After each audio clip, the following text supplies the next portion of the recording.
Salut, c'est Xavier Yvon. Nous sommes le mardi 31 janvier 2023. Bienvenue dans La Loupe, le podcast quotidien de l'Express. Allez, venez, on va écouter l'info de plus près. Pour commencer cet épisode, je vous propose un exercice que vous n'avez sûrement pas pratiqué depuis longtemps et qui va peut-être vous rappeler de mauvais souvenirs. Rassurez-vous, vous ne serez pas seul. Toute l'équipe de La Loupe est en studio pour le faire en même temps que vous. Alors, sortez tous une feuille, un stylo, soyez très attentifs, c'est l'heure de la dictée de La Loupe.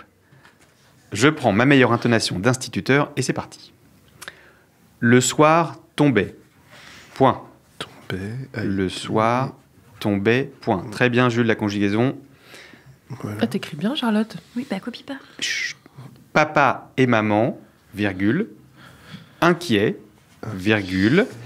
Charlotte, la ponctuation, inquiet, virgule. Je poursuis. Se demandaient pourquoi leurs 4 garçons n'étaient pas rentrés. Tu vas trop vite, Xavier, là. 4... D'accord, je refais plus lentement. Se demandaient pourquoi leurs 4 garçons n'étaient pas rentrés. Point. Bravo Margot pour le plus que parfait. Salut Xavier. Ah, je vous dérange, là, t'es en train de leur faire la fameuse dictée ? Oui, celle qui révèle le niveau des écoliers français en orthographe et les derniers résultats sont pas très bons. C'est pour ça que je t'ai demandé de venir, Michel. On vient juste de terminer la dictée, je suis en train de ramasser les copies. Tu peux t'installer pendant ce temps-là. Eh ben, merci. Ensemble, Michel, on s'est déjà penché sur les évolutions de la langue en se demandant quel français nos enfants parleraient dans 100 ans. Et en entendant les notes de cette dictée, je me suis dit qu'on pourrait faire une suite en s'interrogeant cette fois sur l'écriture, pour se demander si les écoliers de demain sont voués à faire toujours plus de fautes. Eh ben, avec plaisir, Xavier, je peux te dire qu'on va parler de dictée sur le téléphone et de diplôme d'orthographe.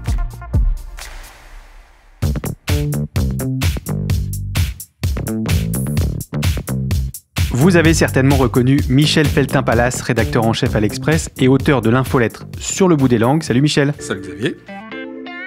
J'imagine que toi, tu étais très bon en dictée à l'école. Très bon, non. J'étais pas mauvais, honnêtement, faut le dire, mais j'ai passé quelques récréations à refaire des lignes de B, des lignes de A, parce que j'avais une écriture de cochon. Bon, on va se pencher sur celle que je viens de lire à nos auditeurs. C'était un extrait seulement, mais la dictée complète est assez courte, 67 mots, j'ai compté, et elle ne change pas depuis des années, Michel. C'est ça. On fait faire cette même dictée depuis 1987, précisément. On l'a fait faire à des élèves de CM2, donc ils ont toujours 10 ou 11 ans, et on étudie leurs résultats. On a fait ça en 87, en 2007, en 2015, et puis en 2021, c'est celle dont on vient d'avoir les résultats, toujours sur la même classe d'âge. L'idée, c'est d'évaluer le degré de maîtrise de l'orthographe des mots courants, et puis des règles de grammaire, l'accord du sujet et du verbe, les accords du participe passé et autres joyeusetés. Et au passage, bien sûr, on compare les résultats entre les générations. Et pourquoi on fait cette comparaison particulièrement depuis 1987 ? Alors, ce qu'expliquent les linguistes, c'est qu'à la fin des années 80, il y avait un gros débat sur la réforme de l'orthographe du français. Il y avait des débats un peu partout. Et à cette époque, on a lancé de façon coordonnée dans plusieurs équipes de recherche en France et aussi dans d'autres pays de la francophonie, des enquêtes sur l'orthographe, des enquêtes auprès des élèves, des enquêtes auprès des professeurs de français. Tout ça, ça a abouti à des réflexions sur beaucoup de mots dans beaucoup d'équipes de linguistes. Et parmi ces études, eh bien, il y avait une dictée à faire dans différents groupes d'âge. On a donc les résultats de cette fameuse dictée. Et je l'ai dit, Michel, il n'y a pas que des bonnes notes. Non, c'est le moins qu'on puisse dire, puisque depuis 1987, le nombre moyen de fautes est allé en augmentation. 11 erreurs en 87, 15 en 2007, 18 en 2015 et 19 en 2021, selon la dernière étude que vient de publier le ministère. On a donc affaire à un quasi-doublement, alors même que tu l'as dit, le texte est court, ne présente aucun piège particulier. Précisons encore que la baisse des résultats concerne bien l'ensemble des élèves, quel que soit leur sexe et quel que soit leur âge, et que quand on regarde dans le détail, bien sûr, les performances restent liées à l'environnement social. Et justement, si on regarde dans le détail, qu'est-ce qui pose problème aux élèves ? Alors déjà, des adverbes comme aussitôt, cependant, peut-être, un élève sur 2 fait une faute. Mais la plus grosse difficulté, bien sûr, c'est la grammaire. On a à peine 4 élèves sur 10 qui savent écrire le verbe correctement dans la phrase « Papa et maman se demandaient ». C'est encore pire pour « nous les verrons », avec un S. Et pire encore pour les gamins se sont certainement perdus. Avec un S à perdu. Voilà. Et 3 élèves sur 4 n'arrivent pas à accorder l'adjectif inquiet avec papa et maman. un quai, il faut un S. Alors, c'est pas très réjouissant comme résultat, ça, je sais, Xavier. Oui, beaucoup de ratures et de rouge sur la copie, donc. Il est temps de s'intéresser aux raisons de cette chute du niveau en orthographe, et elles ne tiennent pas forcément dans un SMS.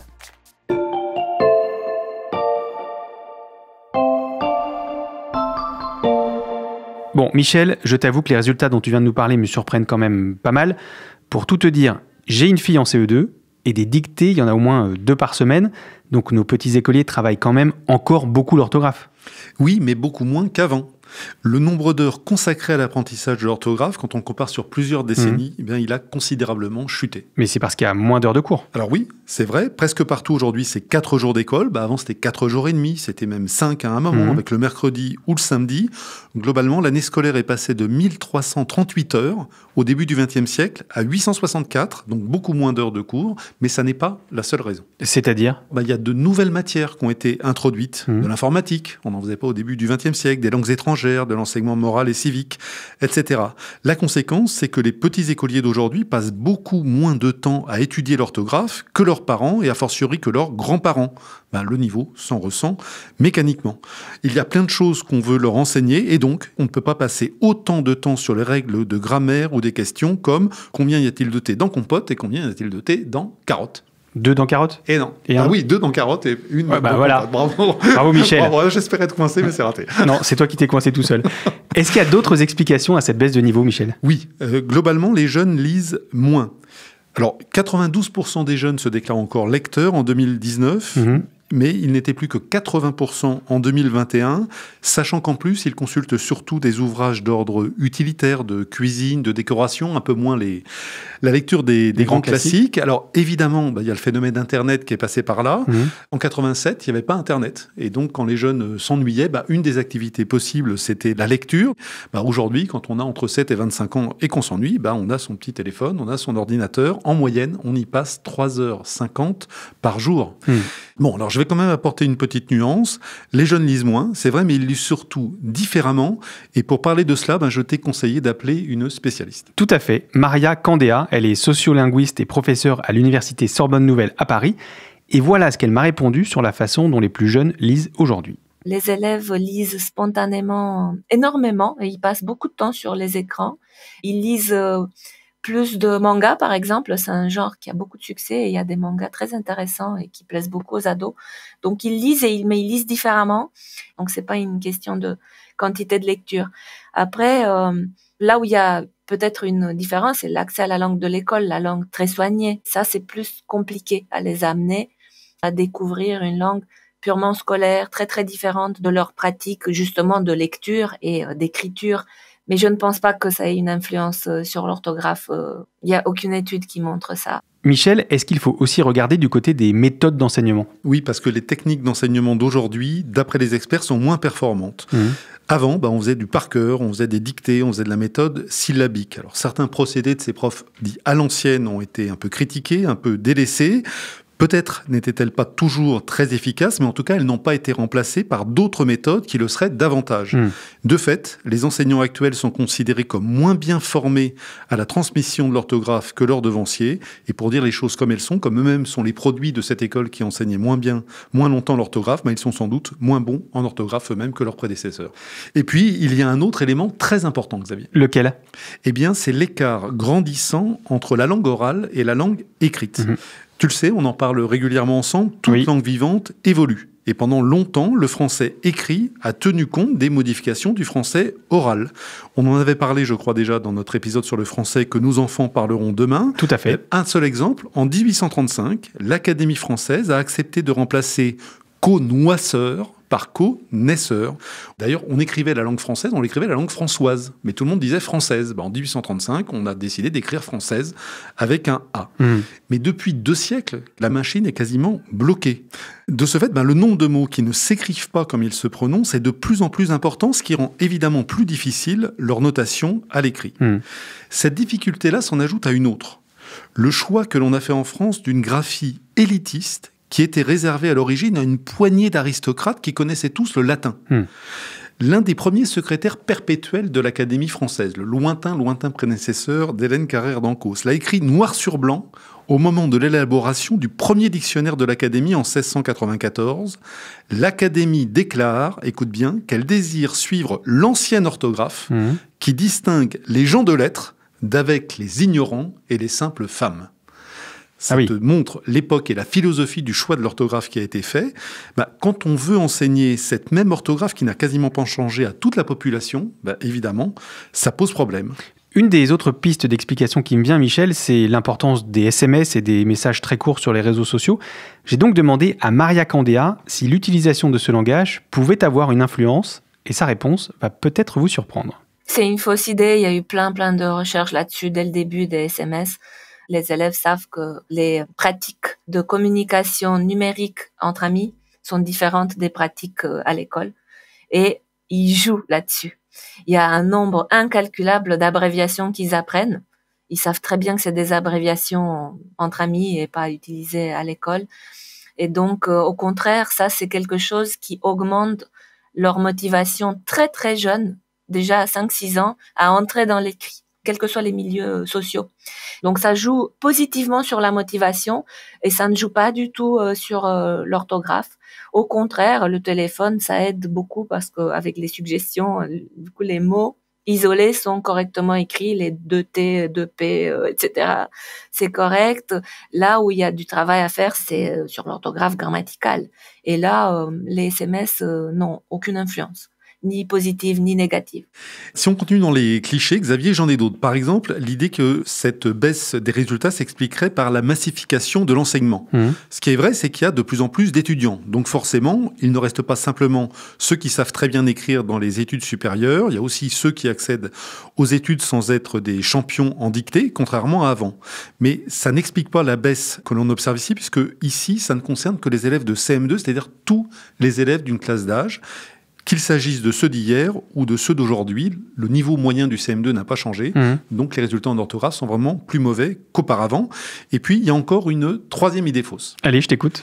On pense que ce serait un phénomène nouveau. Eh bien non.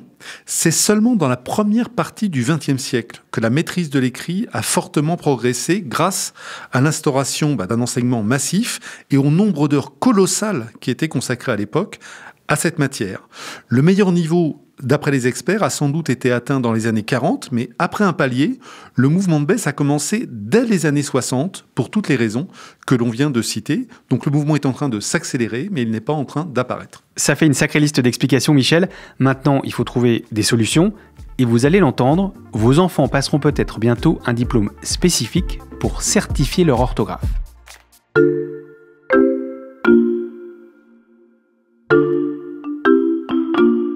Le retour de la dictée quotidienne en CM1 et CM2, c'est le plan du gouvernement pour rehausser le niveau de nos enfants en français.